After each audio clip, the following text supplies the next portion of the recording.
pull something out of every major moment Yeah. in his career. Like even the dude LeBradford, whatever his last name was. Bradford, whomever you are. Yeah, LeBradford. Like he made up something. That dude was a nobody. He had one good game in the playoffs. He was nobody. Yeah. And he was like, that dude told me, good game, MJ. I have to destroy him now.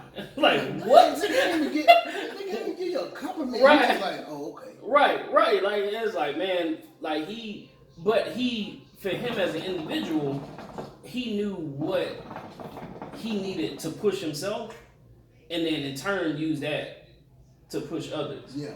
Like, like when I was managing people, like my team loved me, but it was times where like I was a dick.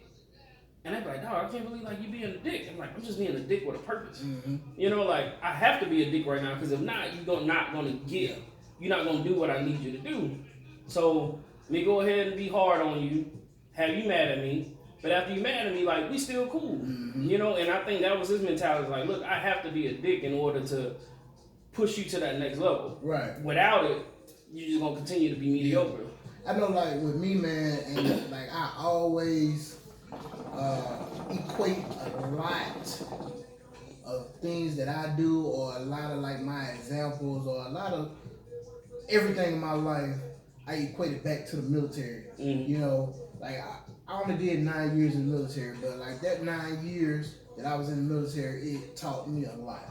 You know what I'm saying? Not only, coming from a dad, my dad was a military, like, veteran. My dad did 30 years combined military service, right? He did 8 years in the Marines, starting out. Yeah. And then he finished up his time in the Navy, right? So having that background and then me being in the military, like I equate everything back to the military.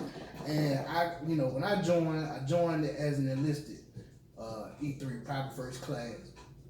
And, the first thing I did when I joined, I used to hang around like the older cats in my unit. And bless you. And learned a lot from them. Yeah.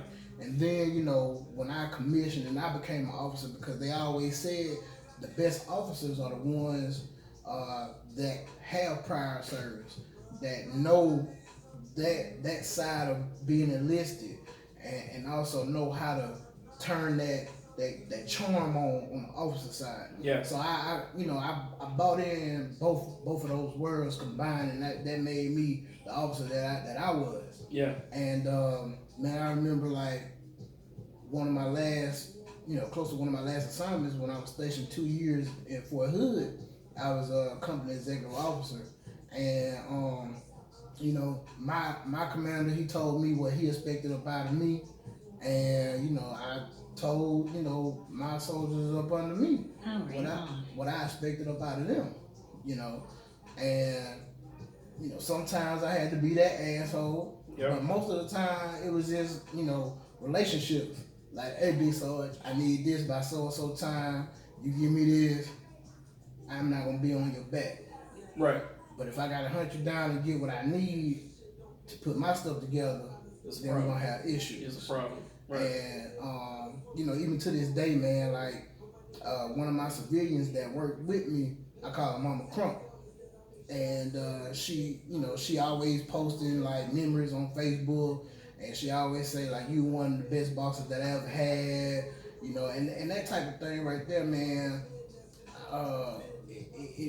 It makes me feel good, because I feel like, in a way, like I was a positive role model for my civilians and my soldiers at that company. I still have some to this day, hit me up, ask me how I'm doing, checking on the family and stuff like that. And they tell me like, you was one of the better of the leadership of the officers that I had in my military career. Yeah. And I'm like, I'm just a young dude, man, and I'm over people that's 2 or 3 times older than me. Yeah. And they give me that respect, and I appreciate that. Yeah. I mean, even look at like, think about Hearn. That was there last week. Like, me and Hearn were cool, but like he was one of my reps when I was managing.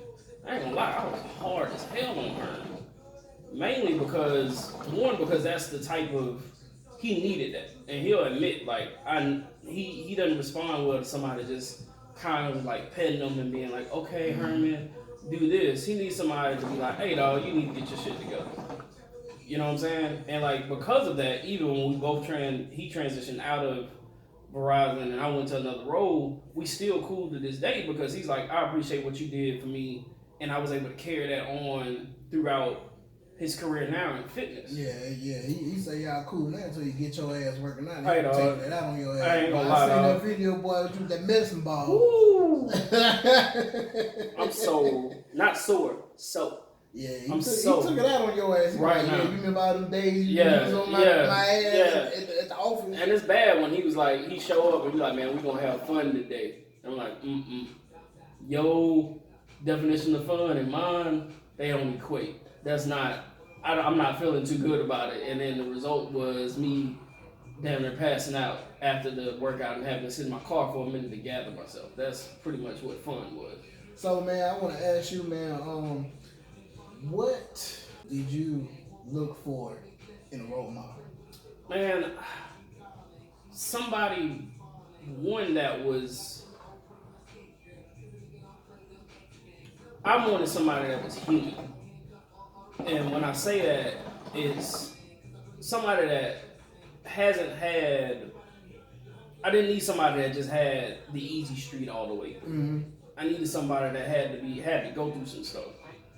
That way, when I'm going through it, the advice they're giving me is not from a place of like speculation. Mm-hmm. You know, like they know that, like they can tell me this because they've been through it. Right. Even if it's not the exact same roadblock, it's just you've had to battle some type of adversity in your life, and you can tell me how to battle adversity as well. Mm-hmm. And I think that's the biggest thing. Like, you know, like regardless of like what we do as far as like jobs and hobbies and things like that, life still exists. And a lot of us still everybody goes through these pitfalls of life. Mm-hmm. I need you to have been through some of that and be able to help me get through it. Not tell me exactly what to do, not pull me out of it, but like empathize with me and be like, look, dog, this happened to me in, you know, a similar situation. This is kind of how I had to deal with it, because we're not all the same. You know, you might have your way of dealing with it, but just know that it's a way out. Mm-hmm. You know, I always tell people, like, you got people that are afraid to hide their scars, but scars are really just a proof of healing. Mm-hmm. So I want to see some scars. Mm-hmm. You know, scars are a proof of healing. That's a wooism. That's a shunism. But like that's what I need, bro. Like, right. You know, just be human. Mm-hmm. I'm not expecting you to be perfect. Just be human with me. Be real, bro. That's what I need in the role model. I think, man, like with me, man, like for my role models, man, they were all strong black men. Mm-hmm. Strong black, respected black men. Yeah. You know what I'm saying? Like, we think back to like the Mother's Day episode we did with moms, and you know, mom, she was like, you know, my dad wasn't around a lot, you know, because he was still active duty, you know, in the military. So, but I mean, luckily, like he was stationed he was stationed in Pensacola at the naval base in Pensacola. So he'll be there during the weekdays, come home on weekends. Mm-hmm. You know, and you know he did that majority, you know, for the next 10 years. So, and I didn't have like all my like big cousins or whatever the case may be, which were like my mom's first cousins, and you know my uncles, like they were around, but you know they were doing their own thing. So, you know, I was looking for that black male in my life. Yeah. So, like, when I think back to, like, my role models, like, they were all, like, influential. They were all positive, strong black men in the community. And I looked up to that. Yeah. And I feel like for for my role models, I pulled a little bit from each one of them. Right. And it kind of made me the person who I am today. Yeah. And you know, when we come back from commercial break, you know, one thing we're gonna talk about is who were those influencers, who were those role models, and we'll talk about that and dive into that, you know, as well. But and I'll give a shout out to them, man, on the second part. But that's what I look for, man, like somebody that was well respected, because I was like, I want to be well respected. Right. You know, even though I am an asshole and I do a lot of shit talking, I would go on the limb and say, like, you know, some people may not like me, but they do respect who I am. Right. Because they know what they gonna get from Woo is, you know, nothing filtered, no holds barred. 100% Woo. Tell it how it is. All the time. But I will go to bat for, you know what I'm saying, like my close friends and family. And I think a lot of people will get that from me, you know, right. being that role model. Like I remember even, you know, going back to that Mother's Day podcast too, like, you know, you can tell that like you were the oldest sibling. Cause like you that protected. Mm-hmm. You know what I'm saying? You are like, hey dog, if you ain't got a voice, I'm gonna be the voice for you. Because I know that this needs to be said in order to help you out. So like I think I appreciate that 100%. It's like you gotta be one of the most genuine people I know. Thank you, my brother. You know what I'm saying? Because it's like I know 100% of the time who Woo is gonna be. Mm-hmm. It ain't gonna be no, all right, I might get Woo this Woo, I might get that Woo. No, it's gonna be Woo all the time. Yes, sir. So I appreciate that. Man, no problem, my brother. Man, that kind of rolled through a little fast. But man, we gonna take a little break real quick, man, and hear from our sponsors and our sponsor. Yeah. we fixing that though. We gonna fix that up too. That's gonna be we gonna come up with a plan for that. We're gonna get some more sponsors and highlight some more black people, man, and black excellence. Stuff in the work. Because that's what we do here. Yeah, for sure. You know, we sit back. I mean, man, it's been a kind of a minute, man, since it's just been us, because we've been. I know, right?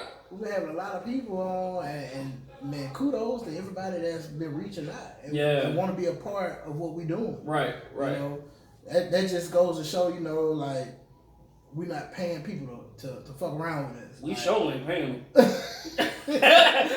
We sure ain't paying them. We are not doing that. Man, so when we come back from commercial break, man, we're gonna highlight those role models in our lives and delve into that topic a little bit deeper. Yeah, definitely. Aight. How many minutes is that?